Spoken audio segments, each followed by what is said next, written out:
ಪ್ರಿಯಾಂಕ್ ಖರ್ಗೆ ಮತ್ತೆ ಆರ್ಎಸ್ಎಸ್ ವಿರುದ್ಧ ಗುಡುಗಿದ್ದಾರೆ. ಅದರಲ್ಲೂ ಖರ್ಗೆ ವಿಚಾರಕ್ಕೆ ಸಂಬಂಧಪಟ್ಟಂತೆ ಖರ್ಗೆ ಆರ್ಎಸ್ಎಸ್ ಕಾರ್ಯಕ್ರಮದಲ್ಲಿ ಯಾವಾಗ ಭಾಗಿಯಾಗಿದ್ರೋ ಆ ಸಂದರ್ಭದ ಸಂಬಂಧಪಟ್ಟಂತೆ ಸ್ಪಷ್ಟನೆಗಳನ್ನ ಕೊಟ್ಟಿದ್ದಾರೆ.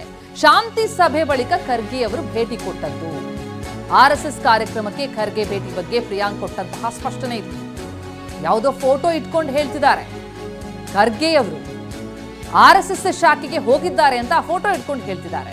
ಆದರೆ 2002ರಲ್ಲಿ ಖರ್ಗೆ ಅವರು ಗೃಹ ಸಚಿವರಾಗಿದ್ದರು. ಶಿವಾಜಿನಗರದಲ್ಲಿ ಅವರ ಸಮಾವೇಶ ನಡೀತಾ ಇತ್ತು. ಶಾಂತಿ ಸಭೆ ಬಳಿಕ ಖರ್ಗೆ ಅವರು ತಾಕೀತು ಮಾಡಿದ್ರು. ಕೋಮು ಗಲಭೆ ಮಾಡಿದ್ರೆ ಒಳಗೆ ಹಾಕಬೇಕಾಗತ್ತೆ. ಕಾರ್ಯಕ್ರಮ ಆಯೋಜಕರಿಗೆ ಖರ್ಗೆ ಆಗ್ಲೇ ಎಚ್ಚರಿಕೆಯನ್ನು ಕೂಡ ನೀಡಿದ್ರು. ಜೊತೆಗೆ ಅಂದಿನ ಕಮಿಷನರ್ ಸಾಂಗ್ಲಿಯಾ ನಾಯ್ಕರು ಖರ್ಗೆ ಅವರನ್ನ ಕರೆದಿರುವಂತಹ ಆಮಂತ್ರಣ ಪತ್ರ ತೋರಿಸಿ ಬಿಜೆಪಿ ಆರೋಪಕ್ಕೆ ಪ್ರಿಯಾಂಕ್ ಖರ್ಗೆ ಮಾಡಿರುವಂತಹ ಸವಾಲಿದು.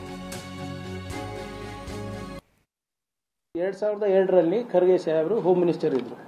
ಶಿವಾಜಿನಗರ್ನಲ್ಲಿ ಇವ್ರದ್ದು ಒಂದು ಸಮಾವೇಶ ನಡೀತಾ ಇತ್ತು.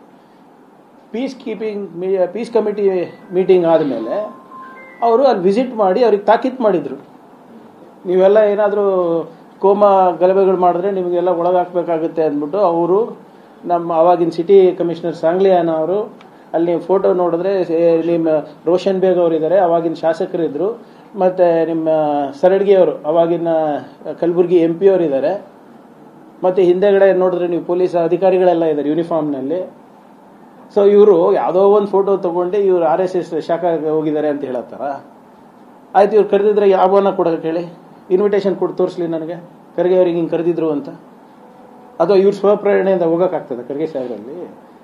ಆಸ್ ಅ ಹೋಮ್ ಮಿನಿಸ್ಟರ್ ಹೋಗಿ ತಾಕೀತು ಮಾಡಿ ಬಂದಿದ್ದಾರೆ. ಯಾಕಂದರೆ ಅಲ್ಲಿ ಶಿವಾಜಿನಗರ್ನಲ್ಲಿ ನಡೀತಾ ಇತ್ತು ಅವಾಗ. ಇವರೆಲ್ಲ ಮಿಸ್ಚೀಫ್ ಮಾಡಬಾರ್ದು ಅಂದ್ಬಿಟ್ಟು ಹೋಗಿ ಬಂದಿರೋದು. ಅದಕ್ಕೂ ಹೇಳಿದ್ದೀನಲ್ಲ, ತೋರಿಸಿದ್ದೀನಲ್ಲ ಇವತ್ತು 2000. ಇನ್ನು ಅಷ್ಟೇ ಅಲ್ಲ, ಬಿಜೆಪಿ RSS ಸಂಘಟನೆಯ ಕೈಗೊಂಬೆ ಅಂತರೂ ಬೆಂಗಳೂರಿನಲ್ಲಿ ಪ್ರಿಯಾಂಕ್ ಖರ್ಗೆ ಟೀಕೆ ಮಾಡಿದ್ದಾರೆ. RSS ತೆಗೆದು ಬಿಟ್ರೆ ಬಿಜೆಪಿನೇ ಇರಲ್ಲ ಅಂದಿದ್ದಾರೆ. ಏನ್ ಹೇಳಿದ್ದಾರೆ ಪ್ರಿಯಾಂಕ್ ಖರ್ಗೆ ಕೇಳೋಣ. ಪಾರ್ಟಿ ಏನಿದೆ RSS ಕೈಗೊಂಬೆ. RSS ತೆಗೆದ್ಬಿಟ್ರೆ ಬಿಜೆಪಿನೇ ಇಲ್ಲ. ಬಿಜೆಪಿ ಇಸ್ ನಿಲ್, ಶೂನ್ಯ without RSS, and RSS is zero without religion. ನೋಡಿ, ಸ್ಪಷ್ಟವಾಗಿ ಹೇಳಲಿಕ್ಕೆ ನಾನು ಬಯಸ್ತಾ ಇದ್ದೀನಿ, ನಾನು ಹಿಂದೂ ಅಥವಾ ಹಿಂದೂ ಧರ್ಮದ ವಿರೋಧಿ ಅಲ್ಲ, RSSನ ವಿರೋಧಿ. ಆ ತತ್ವದಲ್ಲಿ ಸಮಾನತೆ ಇಲ್ಲ. ಆ ತತ್ವದಲ್ಲಿ ನಮ್ಮ ಸಂವಿಧಾನಕ್ಕೆ ಅವಕಾಶ ಇಲ್ಲ. ಸಂವಿಧಾನ ಇಲ್ಲ ಅಂದರೆ ನಾವಿಲ್ಲ. ಲೆಕ್ಕ ಹಾಕಿ ಸರ್, ಕರಾವಳಿನಲ್ಲಿ ಯಾರ್ಯಾರು RSSಗೆ ಬಲಿಯಾಗಿದ್ದಾರೆ, ಮಲೆನಾಡಿನಲ್ಲಿ ಯಾರ್ಯಾರು ಬಲಿಯಾಗಿದ್ದಾರೆ? BJP ಮಕ್ಕಳ ಬಲಿಯಾಗಿರೋದು ಬಡವರು, ಹಿಂದುಳಿದ ವರ್ಗದವರು, ದಲಿತರು.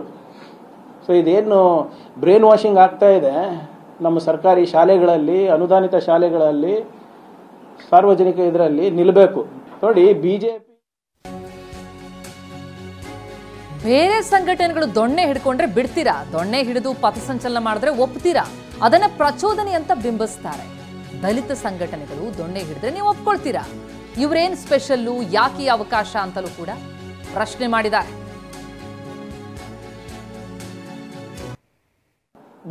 ಬೇರೆ ಸಂಘಟನೆಗಳು ದೊಣ್ಣೆ ಇಟ್ಕೊಂಡು ಓಡಾಡಿದ್ರೆ ಒಪ್ತೀರಾ ನೀವು? ಬೇರೆ ಸಂಘಟನೆಗಳು ಪಥಸಂಚಲನ ಮಾಡುವಾಗ ದೊಣ್ಣೆ ಇಟ್ಕೊಂಡು ಓಡಾಡಿದ್ರೆ ಒಪ್ತಾರಾ? ಇಲ್ಲ, ಪ್ರಚೋದನೆಯಾಗಿ ಬಿಂಬಿಸ್ತಾರೆ ಎಲ್ಲರೂ. ದಲಿತ ಸಂಘಟನೆಗಳು ಇಟ್ಕೊಂಡು ಓಡಾಡಿದ್ರೆ ಒಪ್ತೀರಾ? ಹಿಂದುಳಿದ ವರ್ಗದ ಸಂಘಟನೆಗಳು ಇಟ್ಕೊಂಡು ಓಡಾಡಿದ್ರೆ ಒಪ್ತೀರಾ? ಇವ್ರೇನ್ರಿ ಸ್ಪೆಷಲ್ಲು? ಏನಕ್ಕೆ? ಆದ್ರಿಂದಾನೆ ಏನಿದ್ರು ಒಂದು ನಾನು ಹೇಳ್ದಂಗೆ, if they are an NGO, please show me a registered copy. Simple as that. ಇವ್ರದ how are they getting funded? ಇವ್ರ ಫಂಡಿಂಗ್ ಮೆಕ್ಯಾನಿಸಮ್ ಏನು? ಹೆಂಗೆ ಸರ್ ಇವರು 300 ಕೋಟಿ 400 ಕೋಟಿ ರೂಪಾಯಿ ಆಸ್ತಿಗಳು ಮಾಡ್ಕೊತಾ ಇದ್ದಾರೆ?